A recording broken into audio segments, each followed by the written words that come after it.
वास करता है। और ब्राह्मण देवता जिस गांव में रह रहे थे एक मंदिर था, जिस मंदिर में शंकर जी का शिवलिंग था, और मंदिर में शंकर जी के शिवलिंग का पूजन करना, अर्चना करना, निवेदन करना, वही कार्य उनका था, बस वही कार्य, इसके सिवाय कुछ नहीं। एक बात आपको कह दें अच्छे से, आप लोग सुबह 9 बजे से 8 बजे से जगह संभाल कर बैठे हो कथा सुनने के लिए कि बाबा हमारी विनती स्वीकार करेगा, और वही वाली बात आ गई कि सामने भगवान आ गया और उसके बाद आप इधर उधर ध्यान दोगे तो भगवान की भक्ति कैसे प्राप्त करोगे? इतनी देर तक फिर बैठने का मतलब क्या हुआ? आपका विश्वास अगर पक्का है और आप आए हो कि कुबेरेश्वर धाम में गए हैं, शिव महापुराण रूपी शंकर को प्राप्त कर कर हम जिस कामना से आए हैं हमारी वो कामना पूरी होगी, तो अपन उस कथा में मन लगा। दुनिया करेगी हरकत, वो तो चाहती है कि कैसे भी आप जो मांगने आए हो वो आपको ना मिले, पर आपकी चित्त, आपकी वृत्ति, आपकी मौनता और आपका भजन इतना दृढ़ होना चाहिए कि कौन निकल कर गया, क्या कर गया, अपने को कोई फर्क नहीं पड़ा।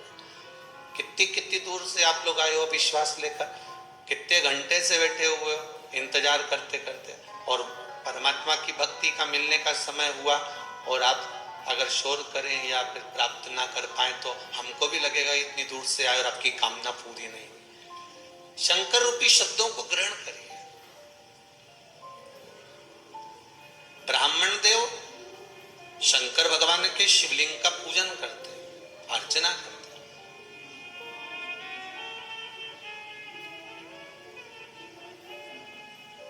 एक धन ही मूल नहीं हुआ। किसी किसी ब्राह्मण को भले धन की मूलता हो सकती है, पर किसी किसी ब्राह्मण के लिए भगवान की भक्ति ही मूल होती है।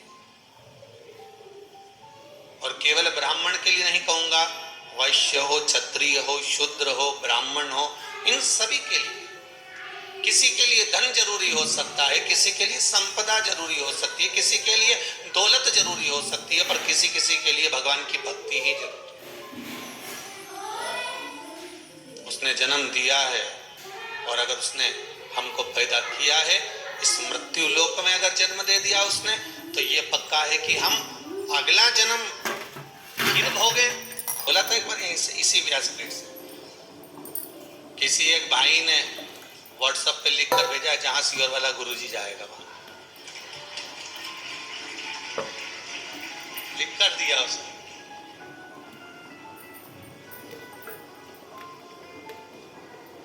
और वो मैसेज जो है ना वो महाराष्ट्र का।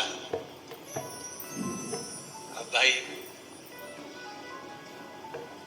उसको लिखकर भेजा कि क्यों, तो कहा कम से कम शिव महापुराण की कथा जैसे 2 साल से सुन रहे हैं लगातार, वैसे सुनने को तो मिलती रहे। बहुत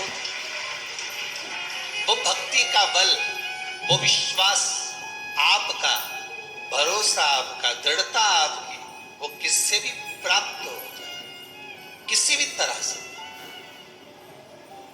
ब्राह्मण देव शिव की अर्चना में लगे हैं, शंकर की भक्ति में लगे हैं, शिव आराधना में लगे हैं।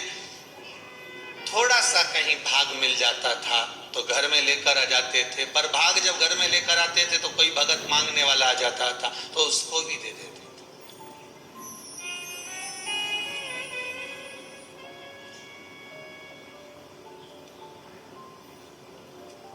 दान अगर ब्राह्मण ले रहा है तो दान देने की प्रेरणा भी ब्राह्मण दे रहा है।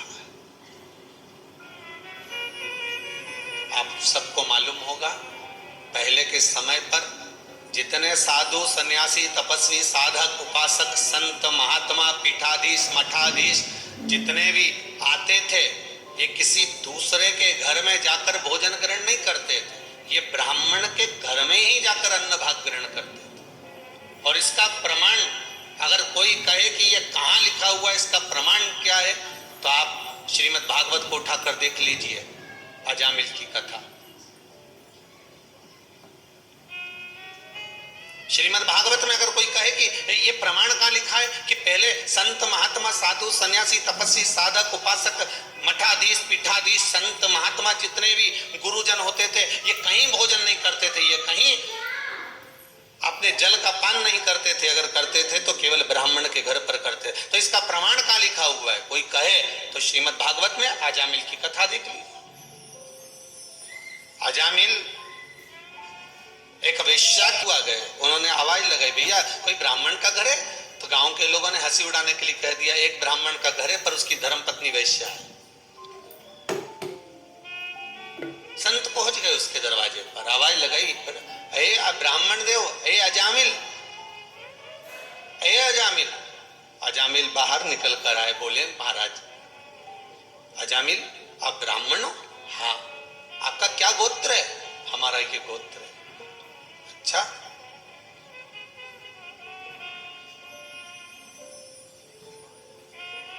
आप इस गोत्र के हो? हाँ।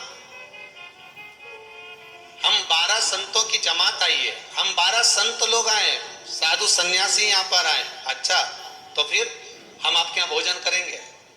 अजामिल हाथ जोड़कर कहता है मैं भोजन कराता मना नहीं है, पर बात इतनी सी है कि मैं भोजन नहीं करा सकता। क्यों? क्योंकि मेरी धर्म पत्नी वैश्या है। धारण करता है कि नहीं करता? करता हूं।